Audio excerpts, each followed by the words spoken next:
So I'm gonna announce this. I know you're embarrassed, but so I that was was that fire? yeah. Was that okay? We can gas him up, right? Okay, so That's why here's you didn't ask me beforehand. yes. So here's the special thing about this.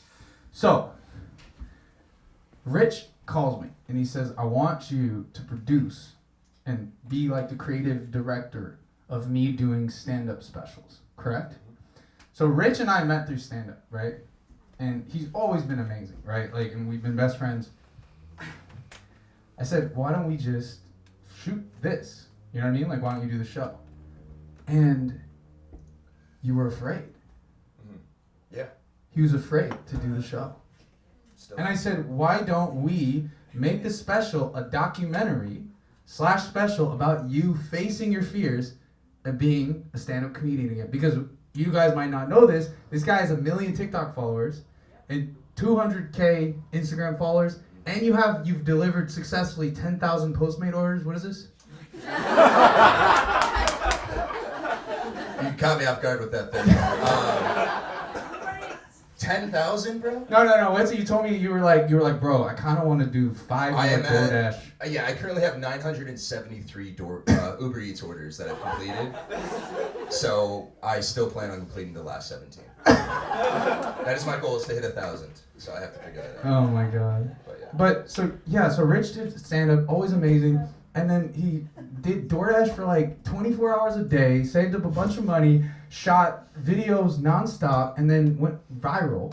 And then, you know, the pandemic happened. We had some we had a dear peer and comedian friend commit suicide, Jack Knight. Yeah, Jack. And he was like a pillar of our community because he was the first one to get tapped up. You know what I mean? Like, he was like first draft pick. Also, by the way, the T-Wolves and the Nuggets, you should check out the score. But I won't ruin it. But it's like he was the guy that was going to be the next guy, right? And he took his life. And it was just a shock. Like, you said it was like stand-up was like our amusement park, our escape. And somebody died on the ride. And it's like, how do you go back to that? You know what I mean? It really sucked the fun out of it. And so, Yeah. So anyways, this set tonight, we are using this footage for that documentary. So all of you guys were awesome. You laughed. So give it up for yourself. Thank you for that. No one in the audience is going to give us permission to use that footage. He told me, he said, so we did this one show, right? We did this one show way back when. I used to produce shows at UCLA. And our friend Austin, we do these big shows, and we did this show at this place called Tree House, and it was like a frat house, right? That you could do shows at, and it was like 300 people in some like living room, right? It was like this, but 300 packed to the brim. Bergie was there. Bergie was there. Evan Berger was in the house. Yes, give it up for Evan. Shout out, Berger. Yeah. Anyways, it was low ceilings, and I was sitting in the back. I was sitting behind the stage, and Rich did a 15-minute set. And I used to obsessively listen to comedy, specials, albums, anything I could get my hands on, right? I'd listen to my voice recordings, and I would compare them to an album. And I'd be like, is my decibel level reaching the level of a professional album on my voice, right? I would do that. And so I was sitting back there, I'm like, this is exactly what I would hear on a special. Like, the way he like rode the wave of the audience, it was just, everything was in sync. So I told him after that. And so you said, we want something that, like, Treehouse. Mm-hmm. Yeah. It's this. Yeah. No, 100%. So it's just surreal. Yeah. Yeah. How do you feel about that? Good, man. Yeah. We met at Beverly Glen Deli, which is a great spot. I don't know why I gave that detail, but yeah, we met there. Because you love that place. I love that place. Yeah. It's like one of my favorite delis You love that in place. LA. And by the way, James, were you at the Treehouse show? Now that I think of it, I think you were there. I think I've been there once. Yeah, James was there too, bro. Special.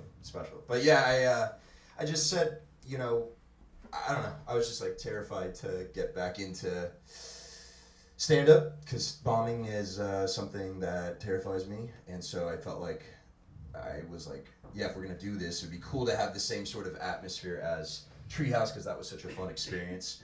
And this honestly feels very similar to that. I mean, everyone's very packed in, which these are my favorite type of shows. Like one of my favorite stand-up specials of all time is yep, Yeah. I'm an amateur. Is Purple Onion with by Zach Galifianakis, and it's like I think half that special is just Zach Galifianakis playing a character, doing interviews as his like twin brother. That's just him, and then he's just in a that's a San Francisco venue, right? Yeah, it closed down, but it was attached to a hotel, and it was about like 60, 80 seats, and it was just a historic live music venue. Yeah, and so everyone's just right in this dude's face, and I'm like, how cool is that? Because he's just going into the audience, and you know, our plan for October is that we're gonna be. So this is I don't know how much time I did tonight, but we're gonna be filming this as a documentary, and obviously putting this all together and showing it in October when I film. When I film 30 minutes, I'm going to film my first 30 minutes, but it's, the venue is going to be only probably about 70 seats. Yeah. So it's, I think when I wanted to do that venue and I'm like, oh, this is too small. And Nathan's like, why is it too small? I'm like, well, 70 is not a lot of people. And, it's not a stadium it's not like a theater. And he's like, dude, it doesn't have to be. It can be as many people as you want and still be a special.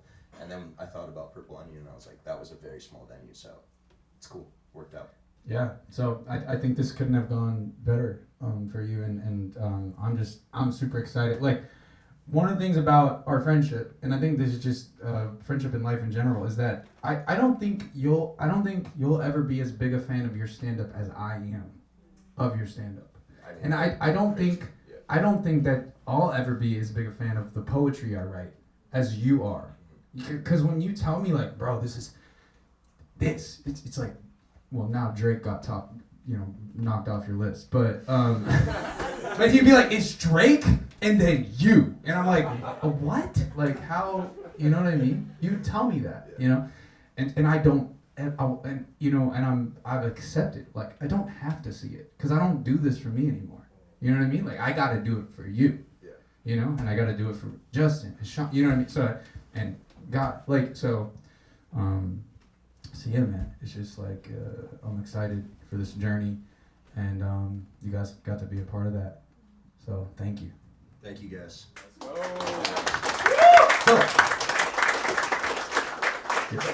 So to wrap it off. Your answer. What's the question? Who would you be if you weren't afraid of suffering? If I wasn't afraid of suffering. Okay. If I wasn't afraid of suffering, I'm overcomplicating this. I think. I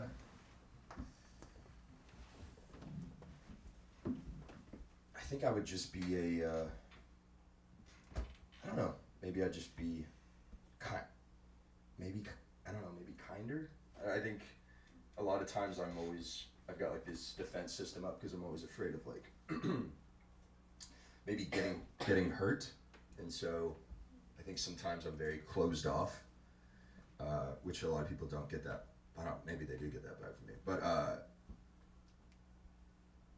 I think the things I've experienced in life have certainly jaded me and made me like a different version of myself, like in a good way and a bad way. Like I think when I love harder. When I'm kind, I'm way kinder than I've ever been because I understand the depths of pain that we all go through in life. So I think if I have an opportunity to be kind to someone, I try to do my best to make sure that person feels good. But I think at the same time, I have like a natural foundation of trying to avoid pain in my life. So I'm constantly living in a lot of fear. So I think that's really the only thing that would be different if I wasn't afraid of suffering. I think I would just probably be smiling all the time and running around and whatever, saying hi to people and stuff. So I just don't do that. But I guess I'm on my way, kind of. So that would be the answer. Well, I'm excited to Here we go for Nathan, guys. Here we go for Richmond.